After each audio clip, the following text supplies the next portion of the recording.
Exercise 23 Start.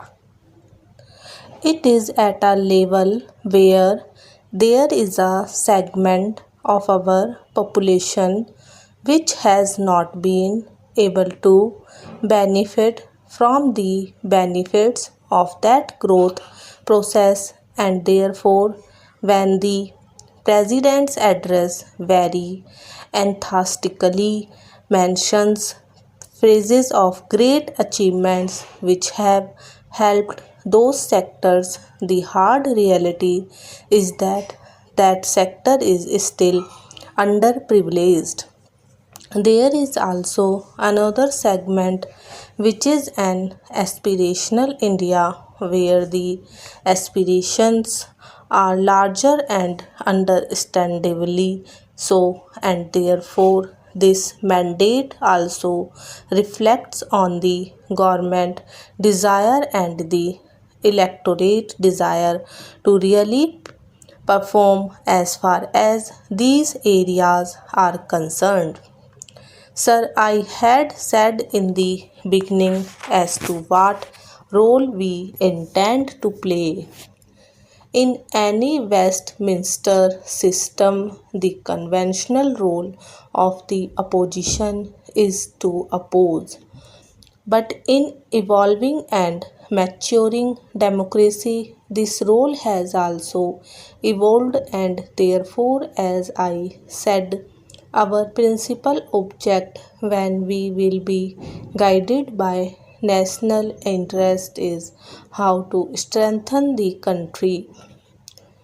We have to strengthen this country in terms of making its borders secure. We have to strengthen this country in fighting terror within the country. We have to strengthen this country in our endeavor to help the government so that it can vanish all forms of poverty and sufferings. We have to strengthen this country by even pursuing the goal of social justice. Now, these are several areas of strengthening the country. One of the principal desires of an aspirational India is to become a developed economy by 2020. Now, in each of these endeavors, there are areas where we will support the government. There are areas where we will caution the government, and there are certain areas where we will be required to fiercely oppose the government. And when I read and when I heard the Honorable President's address, I was a little disappointed on one score.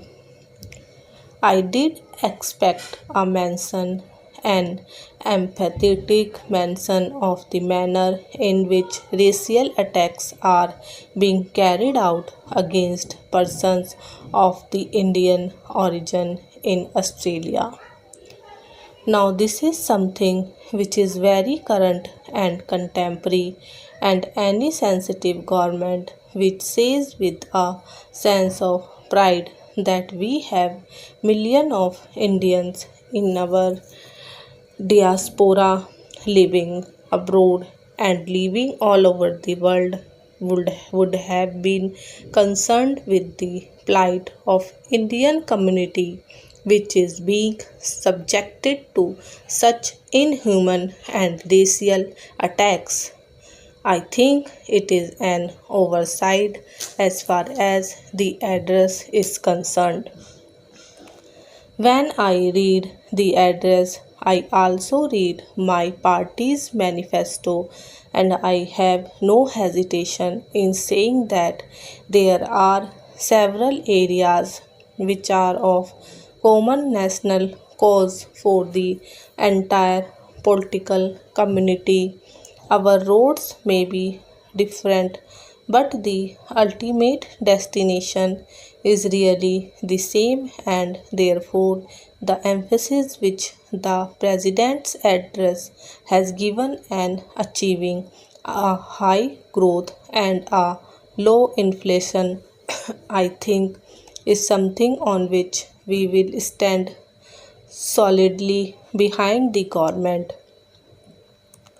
The President's address, in terms of the desire of the government to legislate the Food Security Act so that the impoverished people in India living below the poverty line can have the benefit of 25 kilograms of food grains at affordable prices, is an inherent path of the right to food. And we do believe that this right to food, as a large number of liberal economists say, is a populist scheme. This free distribution of rice or cheaper distribution of rice or wheat is a burden on the exchequer, but in the political community, since we are directly concerned with the plight of people who suffer, this is in fact far from populism. It is a right of food and the benefit of the government resources, the exchequer reaching the weakest man, and therefore in states which have been implementing, particularly Chhattisgarh. Now I am told Odisha has also started it. It has worked very effectively. And if the government brings this, really implements this right to food, I have not the least doubt in saying that we in the opposition would strongly stand behind the government in implementing this across the country. As for the determination which the government has ostensibly expressed for having a zero tolerance as far terrorism is concerned, my party has occasionally felt in the last 5 years that the government was soft on terror, and we were amongst people who were considered as those who really stand by this phrase zero tolerance of on terror. Accusations were hurled at us.